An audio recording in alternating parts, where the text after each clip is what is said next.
You can't see it, you can't hold it, but the moment it disappears, everything falls apart. That invisible force? Trust.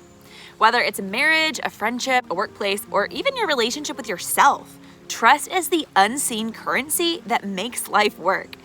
When it's strong, relationships thrive. When it's broken, even the best intentions can't hold things together. I've seen it play out in my own life more times than I can count. Seasons where trust deepened and everything felt lighter, stronger, better, and seasons where a crack of trust made everything harder than it had to be. Trust touches every corner of life, and yet most of us are never taught how trust actually works, or what it really takes to build it strong and lasting. If we haven't met yet, hi, I'm Shannon, your Barefoot Librarian. After years of diving into research, earning a master's degree in holistic education, and working as a librarian and teacher, I've noticed a pattern. A lot of relationship advice skips the most important piece: trust. Without it, even the best communication tips or connection strategies fall flat. When I discovered Trust by Dr. Henry Cloud, everything clicked into place. His framework doesn't just explain why trust matters, it shows how to build it, repair it, and perfect it. I'm so excited to walk through it with you. This is part 1 of a 2-part deep dive into trust by Dr. Henry Cloud. Today, we're laying the foundation: how trust works, what it's built on, and the 5 essential components you need to truly trust someone, or to be trustworthy yourself. Next time, in part 2, we'll explore how to grow in trust, repair it when it's broken, and move forward stronger than before. Let's dive in. Section 1, Trust Makes Life Work. Chapter 1, Everything Depends on Trust. Think about the best relationship you've ever had, maybe with a spouse, a friend, a mentor, or even a boss. What made it work? I bet it wasn't just good communication or shared interests. At the core, it was trust. Trust is the foundation everything else is built on. Without it, relationships feel unstable, like a house built on sand. Even small missteps can cause everything to wobble, and bigger challenges can cause a total collapse. Dr. Henry Cloud describes trust as the invisible force that makes relationships not only function, but flourish. In personal life, trust is what lets us feel safe, seen, and supported. In professional life, it's what fuels healthy teams, strong leadership, and true collaboration. Socially, it's what allows communities and even entire societies to thrive. Without trust, teams fall into blame and dysfunction. Friendships dissolve under suspicion. Families fracture into distance and resentment. Even your sense of confidence in yourself can crumble. With trust, teams innovate and pull together. Friendships deepen. Families weather storms with strength and grace. You believe you can face what's ahead because you trust yourself to show up. Dr. Cloud shares a powerful story about a conversation he had with a man on a plane. The man insisted, "I don't trust anyone." But when they dug a little deeper, it became clear that wasn't actually true. The man had trusted the plane's mechanics to service the aircraft. He trusted the pilot to fly it safely. He trusted the air traffic controllers to guide it. He trusted the seatbelt to hold him in if turbulence hit. The truth is, we all trust others every single day, whether we realize it or not. The real question isn't whether you trust, it's who and what you're trusting, and whether they're truly worthy of it. Bottom line, everything in a relationship, whether at work, at home, or in your wider world, depends on trust. Without it, the ground you're standing on stays shaky.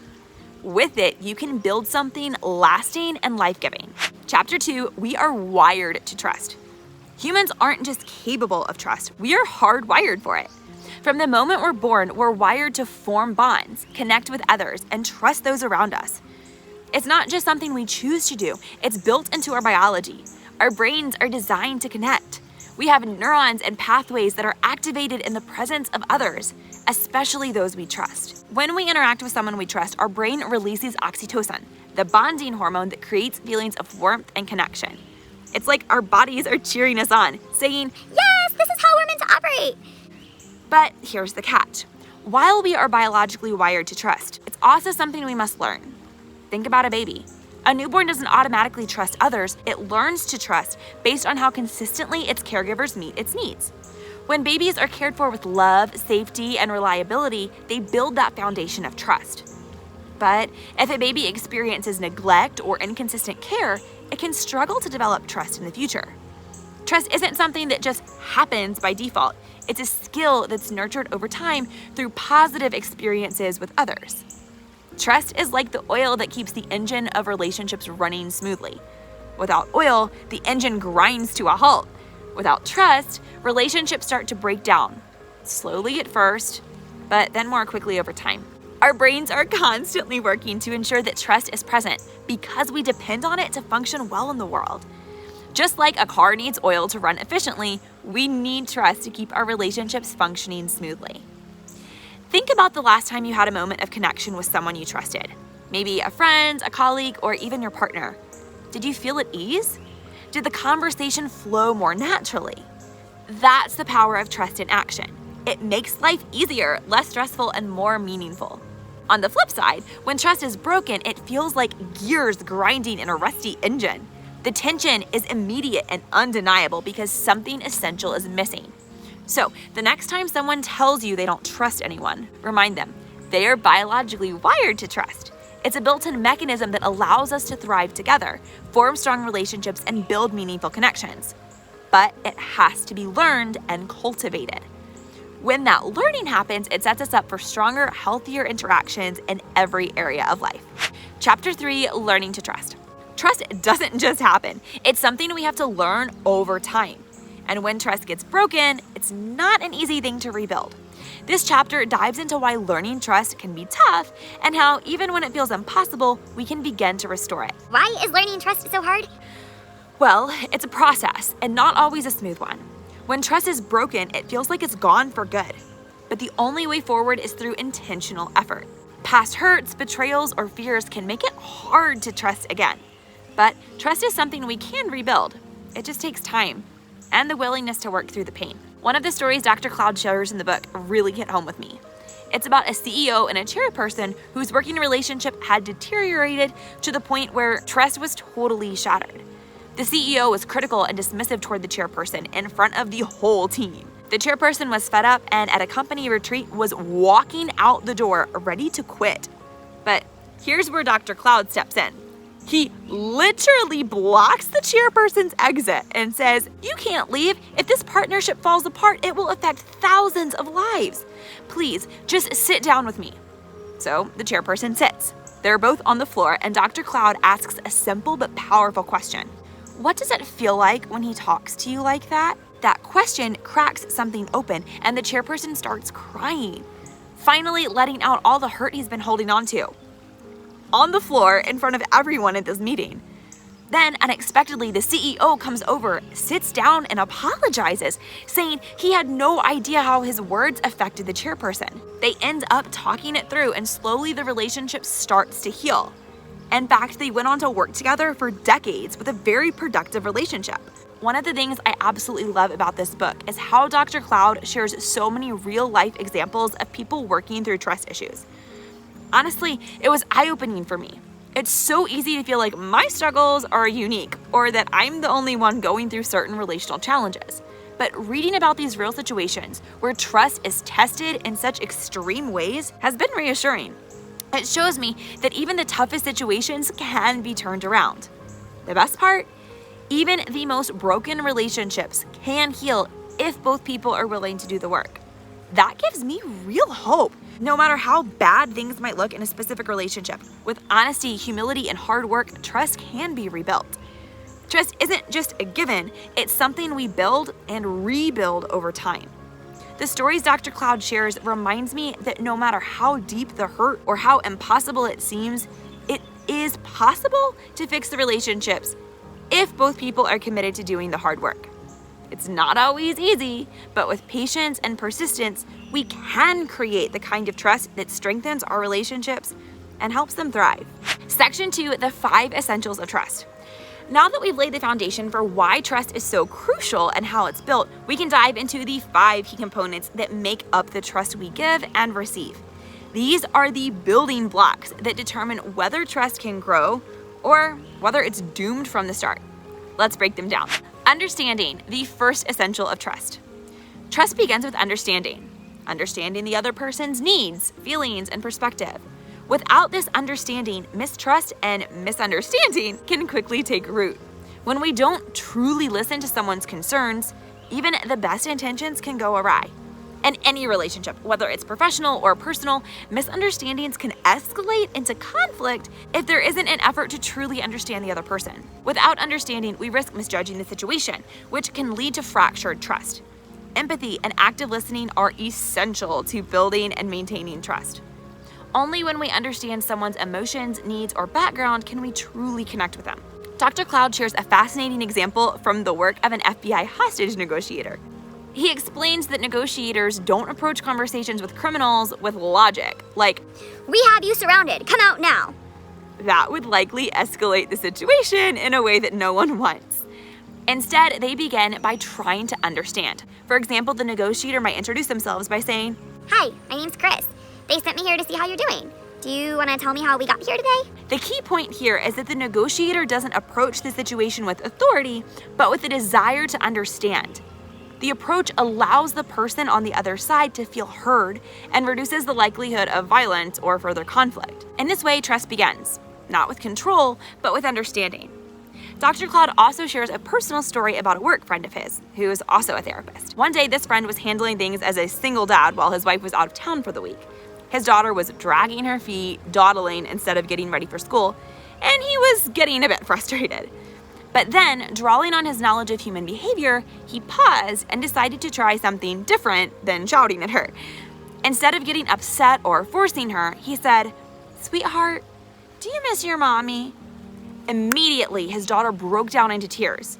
She wasn't just being difficult, she was missing her mom. Once she felt understood, she quickly snapped out of it and exclaimed, "Daddy, we're going to be late. We have to go." This small moment reinforced how understanding can completely change the dynamic of a situation. Rather than pushing for compliance, he acknowledged her feelings, and it helped restore peace and trust in the relationship. The takeaway here is that understanding is the foundation of trust. When we actively listen and make an effort to understand the other person's emotions, needs, or struggles, we open the door for trust to grow. Whether it's a high-stakes situation or a simple parenting moment, the principle remains the same. Before anything else, understand. Motive, the second essential of trust. Trust isn't just about what people do, it's also about why they do it. The intention behind someone's actions plays a crucial role in whether or not we feel we can trust them. It's not enough to simply look at someone's actions, we need to understand their motives to truly gauge their trustworthiness. Motives matter because they are the driving force behind what we do, and they shape how others often perceive us. When we feel that someone's motives are pure, driven by genuine care, concern, or desire to help, our trust in them grows. However, when we sense someone's motives are self-serving or aimed at personal gain, trust is difficult to establish. Understanding someone's motive also helps us recognize when actions might be misinterpreted. For example, a kind gesture might be seen as manipulation if we don't understand the intent behind it. It's not enough to have good intentions. Those intentions need to be clear and aligned with someone's actions to build trust. Dr. Cloud shares a powerful story that illustrates the importance of understanding someone's motives. While speaking at a university, a student approached him, excited about the idea of pursuing a career similar to Dr. Cloud's. Cloud said, "Great, tell me about yourself." The student shared that he wanted to become a psychiatrist, write books, speak, and be in the media. Why?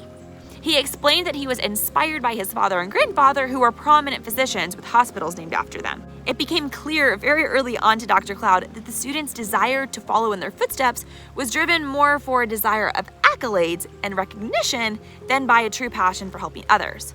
Cloud immediately recognized that the student's motives weren't aligned with the true calling to serve. Then, a few moments later, another young man approached him. He too wanted to follow Dr. Cloud's path. Cloud asked the same question. "Okay, tell me about yourself." This student shared a completely different story. He had been deeply involved with the children from his church and other Big Brother type programs. He loved working with kids and wanted to make their lives better, but had also fallen in love with science. His desire to become a psychiatrist was rooted in his passion for both helping others, and he saw science as a way to do that. Dr. Cloud was so impressed by this student's genuine motive that he thought, this young man has the heart to do this work. In fact, he even considered offering to help pay for this kid's medical school to support his genuine desire to help others. This example highlights how motives can deeply influence trust. The first student, driven by accolades and recognition, lacked the genuine compassion that builds trust, while the second student's genuine desire to help others was clear from his story. When you are motivated by authentic care and desire to contribute to something greater than yourself, trust naturally follows. On the other hand, when your motives are self-centered or unclear, it can be difficult for others to trust you, even if your actions seem good. Ability, the third essential of trust. Trust is not just about words or intentions, it's also about demonstrated ability. Can the person do what they say they will do? Competence is key. People need to trust that you are capable of handling the responsibilities you're being given. Trust is about knowing that the other person has the skills, knowledge, and experience required for the job, whatever that job might be. But as Dr. Cloud explains, trust isn't an all or nothing. It's more like a spectrum. You might trust someone completely in one area, but not another. Take the case of the company that promoted a stellar CFO to CEO. The company trusted the CFO completely in his role as financial leader. He was exceptional at managing the company's financial strategy, optimizing processes, and keeping everything running smoothly. However, when they promoted him to CEO, they quickly realized that the job required a different skill set. The CEO role demanded strategic thinking, team management, and high-level decision-making, areas that the CFO had very little experience in. His competence in financial management didn't automatically translate to competence in leading an entire organization. This situation isn't about a lack of trust. It's about understanding that different roles require different abilities. The company now had two choices. They could either provide the former CFO with the necessary training to help him grow into his new role, or they could move him back to the CFO position where his expertise would be more useful. In this case, trust wasn't lost, but the company needed to ensure the right competencies were in place for the CEO role. It's a reminder that trust isn't a blanket assumption. It's about matching the right skills to the right responsibilities. Relating to personal experience.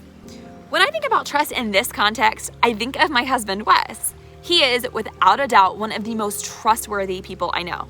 He's my best friend, my partner, and the person I lean on in so many areas of life. I trust him implicitly when it comes to guiding our family, managing our finances, and being the loving and faithful partner he is. But there's one area where I wouldn't trust him. Brain surgery. I'd never trust him to perform brain surgery on me because that's simply not his area of expertise. That doesn't mean I don't trust him. It means that trust is nuanced. It's specific to each person's skills and qualifications. Trusting someone is not about an all or nothing mentality. It's about considering what task or responsibility is being entrusted and whether the person has the competence to handle it. Wes, for example, might not be a neurosurgeon, but in the areas where he excels, I trust him completely. It's all about matching trust with competency. Dr. Cloud also uses the example of his Navy SEAL brother-in-law, Mark, to explain this idea of trust in different areas of competence. Mark has proven his ability to perform high-stakes heroic tasks in SEAL training. He was trained to handle dangerous situations, make quick decisions under pressure, and perform incredible feats of skill and strength. However, there was one area where Mark was not particularly competent: empathy and emotional support. He wasn't the person you turned to if you needed someone to listen to your emotional struggles. That doesn't mean Mark wasn't trustworthy or that he was a bad person. He was incredibly trustworthy in the areas where he was skilled: saving lives, navigating complex situations, and leading in high-pressure environments. But when it came to offering emotional support, his skills didn't line up with the needs for that situation. It's important to remember that trust isn't about one person being completely trustworthy across all aspects of life. It's about recognizing what they can and can't do. Character, the fourth essential of trust. Character is not just about honesty or moral integrity. It's about a person's entire makeup, the virtues that define them and guide their actions. Trust isn't only built on what someone says or does, it's grounded in the core of who they are, especially when they're faced with challenges or difficult choices. A person's character reflects their inner values, and this is what makes trust so powerful. It gives you a sense of security in the person's consistency and ability to do what's right, even in the toughest of circumstances. In building trust, we must evaluate our view of character. It goes beyond the basics of integrity and touches on the heart of what it means to be a person of virtue. The Bible gives us a clear picture of the qualities that make up a trustworthy character. For this very reason, make every effort to add to your faith goodness, and to goodness knowledge, and to knowledge self-control, and to self-control perseverance, and to perseverance godliness, and to godliness mutual affection, and to mutual affection love. 2 Peter 1, 5-7. Here we see a roadmap for developing a robust character, one that is rich in virtue, steady in self-control, and full of perseverance. These qualities give depth and substance to a person's actions, especially when the pressure is on. But character isn't just about having integrity, it's also about what kind of character a person has. Are they hardworking, diligent, and detail-oriented? Do they have the discipline to follow through with their commitments? Are they able to control their emotions and impulses in tough situations? Or are they perfectionistic, unorganized, or prone to emotional outbursts? Do they show empathy, or are they aloof and indifferent to others' needs? Character isn't just about being good in a vague general sense. It has specificity. It's important to look out for qualities that might undermine trust, even if someone seems like a good person on the surface. Here are some things to be mindful of in assessing character. Defensiveness. When a person reacts to feedback or correction with anger, defensiveness, or hostility, it can erode trust. Anger or emotional instability. Frequent anger, mood swings, or emotional outbursts can make a person difficult to rely on. Narcissism. A person who is self-absorbed and lacks empathy for others will struggle to maintain trust in relationships. Drama and emotional volatility. Constant emotional drama or instability can make a person unreliable and really hard to trust. Control and neediness. Excessive need for control or an unhealthy level of dependence on others can prevent a person from building trust. Irresponsibility.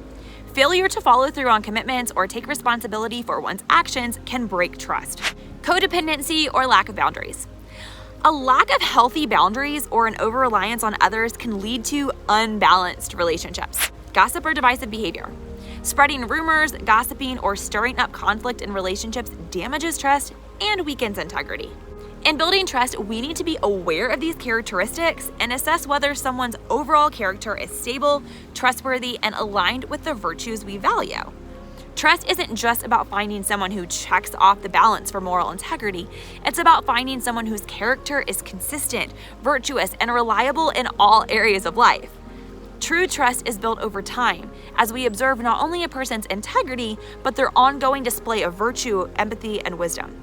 While none of us are perfect in every aspect of character, these qualities are ideals to strive toward. Growth in character is a lifelong process, and we can all improve in areas where we fall short. However, if there are glaring red flags in any of these areas, such as consistent defensiveness, emotional volatility, or a lack of empathy, it's a strong signal to pump the brakes and assess whether trust is truly being built. These warning signs can be indicative of deeper issues that could undermine trust and make it difficult to maintain healthy relationships. It's important to give ourselves and others grace while also recognizing when certain patterns are harmful and need to be addressed for trust to flourish. Track record, the fifth essential of trust. Trust is built over time through consistent actions and reliability. People who act predictably and follow through on their commitments build a track record that reinforces trust. When someone's behavior aligns with their words over an extended period of time, that track record becomes the foundation of trust. However, when someone's actions are inconsistent, trust can easily start to erode. A pattern of miscommitments, broken promises, or erratic behavior can create doubt and confusion. Trust isn't an all-or-nothing thing. It's fragile, requires ongoing care and consistency. Consider a colleague who consistently follows through on promises, whether big or small. Over time, you come to rely on them because their actions are in alignment with their words. You know you can count on them. But if that same colleague starts missing deadlines, avoiding responsibilities, or acting erratically, it chips away at the trust you had in them. Without a strong track record of consistent behavior, your confidence in their reliability weakens. Trust is built over time, and it's built through consistent, reliable actions. When we consistently show up, follow through, and act with integrity, we earn a track record that others can rely on. On the other hand, inconsistent behavior undermines trust and leaves others uncertain about whether or not they can count on us. This brings us to one of my absolute favorite stories from Dr. Cloud's book. It's a fun, memorable example of how a track record builds trust. Back in the days before GPS, Dr. Cloud and his wife were traveling to an event in the bayou of Louisiana. As expected, they got lost and needed directions. Dr. Cloud stopped at a gas station, and the woman behind the counter gave him the usual left, right, and a bit more. But then she said something that sounded almost too strange to believe. When you see the big dog lying in the grass, turn there and you'll get to your party. A dog? Dr. Cloud and his wife exchanged skeptical glances. What if it's not there? What if it moves? But they decided to follow the directions anyway. Sure enough, as they drove down the road, there was the dog, a large German Shepherd, exactly where the woman said he would be. They turned, and in no time, they were at their destination on time. Now, what makes this story so significant is that dog had developed a track record. Every day, at the same time, he could be found in that spot. People in the community had come to trust that he would always be there. His consistent behavior earned him a reputation as a reliable guide of getting to where they needed to go. This story perfectly illustrates how a track record builds trust. Just like that dog, we all create a track record over time by being reliable, consistent, and true to our word. When we follow through on what we say, others come to trust that we will show up and deliver. A solid track record doesn't just tell others what to expect from us, it earns their trust and confidence, just like that dog spot in the grass did for all those locals. Trust isn't just about isolated moments or big gestures. It's about consistently showing up and doing what you say you will, time and again. A person's track record of actions builds a reputation that either strengthens or weakens trust. As we've explored the 5 essential components of trust, understanding, motive, ability, character, and track record, it's clear just how crucial each one is for building and maintaining strong, trustworthy relationships. Whether it's understanding someone's needs, recognizing their true motives, or observing their proven track record over time, trust requires constant attention and intentional effort. In the next post, we'll dive into how to grow, repair, and move forward with trust, even when it's been tested or broken. For now, I'll invite you to reflect on these trust essentials in your own life and relationships. What's working well? What could use a little more attention? Are there any red flags you've noticed? I'd love to hear your thoughts. Drop a comment and let's chat. And as always, the book is linked below if you'd like to dive deeper and read along with me. Let's keep building a foundation of trust, one barefoot step at a time. That's all for now. Take care, stay curious, and I'll see you next time.